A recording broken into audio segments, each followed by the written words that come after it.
Here is how to make profile picture of Fancily. Hello everyone, welcome back to app tutorial.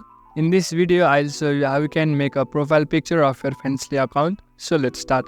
First of all, go to fancily.com and you will come to a page like this. Now you will find various options to sign up or sign in. Since you might have already created your account, log into your account by using the appropriate signing in method. After you have logged into your Fancily account, you will come to the home screen like this. Now in order to upload a profile picture, you can simply tap on the profile icon that you can see on the top left. After that, go to profile. Then as you enter your profile, tap on this profile option. After that, you can edit various personal details. Now in order to use a profile picture on your Fancily account, you can tap on this camera option and then select the photo that you want to use. So simply tap on the camera icon, then after choose the picture. After you have selected the picture that you want to use, it will be uploaded successfully.